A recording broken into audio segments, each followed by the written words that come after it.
ಈಗ ತೆಗಿಯಪ್ಪ ಸ್ವರಗಳು ವ್ಯಂಜನಗಳು ತೆಗಿ. ಸ್ವರಗಳು ವ್ಯಂಜನಗಳು ತೆಗಿ. ಯೋಗವಾಹಗಳು ಇವೆವು ತೆಗಿ ರಕ್ಷಕರು ತೆಗಿಸ್ಕೊ. ಹಾ ಗುಡ್. ತೆಗಿ ತೆಗಿ ತೆಗಿ ಬಾ ಬಾ ತೆಗಿ ತೆಗಿ. Very good. ಶಾಂತಕುಮಾರು ನಿಂದ ಹೊರಟಿದ್ದೀನಿ. ಎಲ್ಲಿ ತೆಗಿ ಅದು ಈ ಕಡೆ ಪಕ್ಕದ ಜೋಡಿಸು. ಇಲ್ಲಿ ಮ್ಯಾಗಡೆ ಜೋಡಿಸು. ಏನ್ ಗೊತ್ತಾ, ದೀರ್ಘ ಸ್ವರಗಳೆಲ್ಲ ಮೇಲೆ ತೆಗಿ ಬರೋದು. ಏಯ್ ಆದ್ಮೇಲೆ ಯಾವ್ದು? ಆದ್ಮೇಲೆ ಈ ಓ, ಆಮೇಲೆ ಯಾವ್ದು? ಏ, ಆಮೇಲೆ ಐ. ಅವು ತೆಗಿಲಿದ್ದು ಜೋಡಿಸ್ತಾನೆ ಶಾಂತಕುಮಾರ್. ಹೌದು. ಆಯ್ತಾ? ಈಗ ಈಗ ನೋಡಿ, ಇದೆಲ್ಲ ಏನಾಯ್ತು? ದೀರ್ಘ ಸ್ವರ. ಈಗ ರಸ್ವ ಸ್ವರಗಳನ್ನೇ ಇಲ್ಲಿಗೆ ಜೋಡಿಸು. ಬರೀ ರಸ್ವ ಸ್ವರ. ಆ, ಈ, ಉ, ರು, ಎ. ಓ ತೆಗ್ದಿಲ್ಲ. ಈಗ ನೋಡಿ ಇಲ್ಲಿ ತಡಿ. ಈಗ ಇದಿಷ್ಟು ಸ್ವರಗಳು ಅಂತ ತಗೊಳ್ಳೋಣ. ಅದ್ರಲ್ಲಿ ರಸ್ವ ಸ್ವರ, ದೀರ್ಘ ಸ್ವರ. ಈಗ ಇದು ಅಮ್ಮಹ ಎರಡನೇ ಟಿಕ್ ಜೋಡಿಸು. ಅಮ್ಮಹ ಇದೇನು? ಅನುಸ್ವಾರ, ವಿಸರ್ಗ.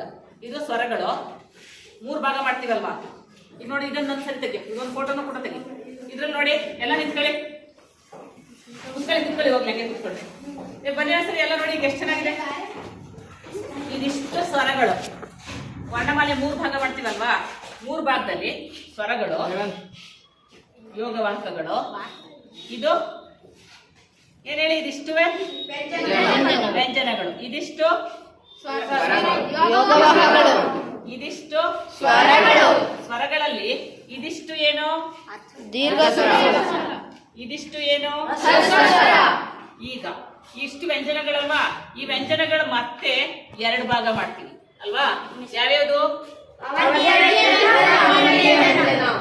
ಯಾಯಿಂದ ಳವರ್ಗಿರೋದ್ ಏನಂತೀವಿ?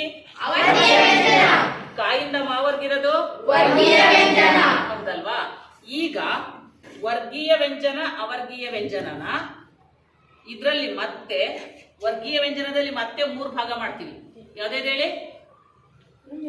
ಅಲ್ವಾ?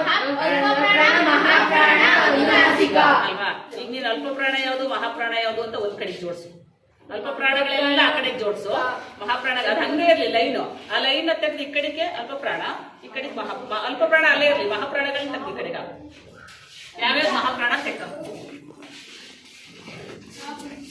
ಕಡೆ ಅವ್ರು ಚೆಂದಾದ್ಮೇಲೆ ಇನ್ನೊಂದು ಮಾಡ್ಕೊಂಡು ಕಂಟಿನ್ಯೂ ಮಾಡುವಂತೆ ಸ್ಟಾಪ್ ಮಾಡ್ಕೊಂಡಿರು.